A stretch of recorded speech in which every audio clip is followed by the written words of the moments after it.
Hello friends, mathematical reasoning की next class में आपका स्वागत है। ये एनसीईआरटी के एक्सरसाइज नंबर 14.1 के क्वेश्चंस मैंने लिए हुए हैं। ठीक है, वैसे तो आप बता लोगे इन सारी चीज़ों को, बट फिर भी देखिए इस डिस्कस कर लेते हैं इसको एक बार। देयर आर 35 डेज, इसमें आपको बताना है कि मैथमेटिकल स्टेटमेंट है या नहीं। There are 35 days in a month, तो एक मंथ में मैक्सिमम कितने डेज हो सकते हैं? 31, है ना। तो ये पहले भी मैं आपको करा चुका हूँ।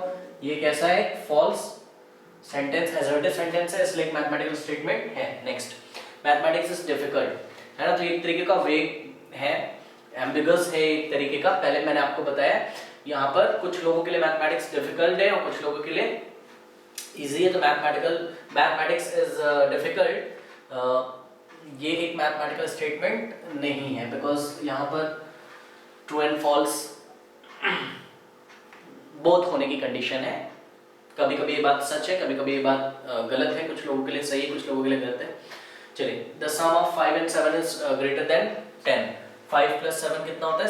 5 + 7 12। 12 इज ग्रेटर देन 10, तो ये एक ट्रू असर्टिव सेंटेंस है। तो ये एक मैथमेटिकल स्टेटमेंट है। The square of a number is an even number. अब देखिए, ये बहुत बढ़िया क्वेश्चन है। The square of a number, क्या आपको नंबर के बारे में इंफॉर्मेशन है? नहीं।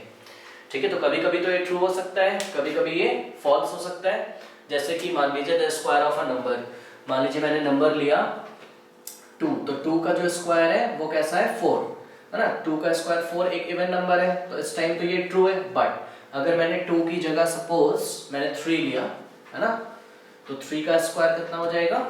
नंबर सपोज मेरा 3 है, 3 का स्क्वायर 9, तो which is an odd number. तो ये बात फॉल्स हो गई। तो कभी कभी ये ट्रू है, कभी कभी ये फॉल्स है, तो एम्बिगस है एक तरीके का। तो ये मैथमेटिकल स्टेटमेंट नहीं है। The sides of a quadrilateral have equal length, the sides of a quadrilateral have equal length. अब देखिए, कौन से क्वाड्रिलेटरल की बात कर रहा है हमें ये नहीं पता, है ना। क्वाड्रिलेटरल की फैमिली में तो बहुत कुछ आता है, रोम्बस है, स्क्वायर है, रेक्टेंगल है, ठीक है ना, ट्रेपीजियम है। तो क्वाड्रिलेटरल अगर देखिए, ट्रेपीजियम है जिसके opposite pairs, one opposite sides parallel होते हैं, है ना।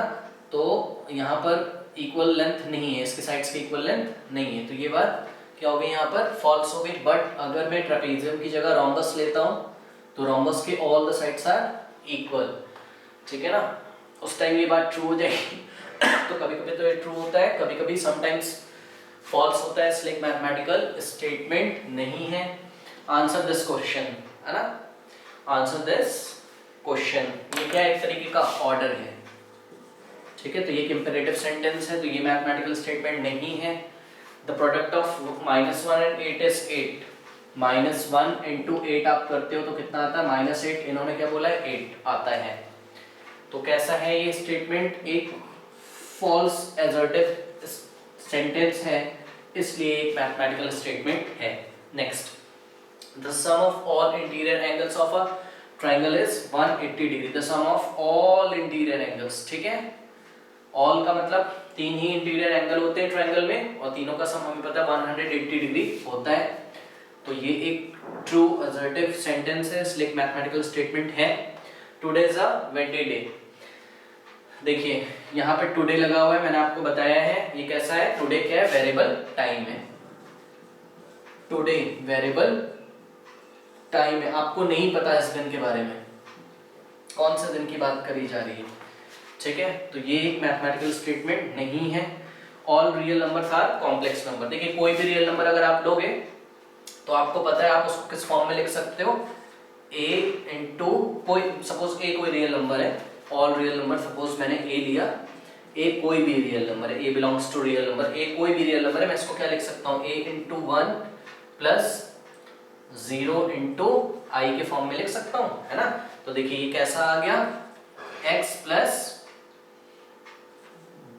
+ y I के फॉर्म में आ गया। ऐसे हम लोग कॉम्प्लेक्स नंबर लिखते थे, है ना, कॉम्प्लेक्स नंबर के चैप्टर में। तो कोई भी रियल नंबर है, आप उसको कॉम्प्लेक्स नंबर के फॉर्म में लिख सकते हो। जैसे मान लीजिए 2 है मेरे पास, है ना, तो मैं 2 को क्या लिख सकता हूँ?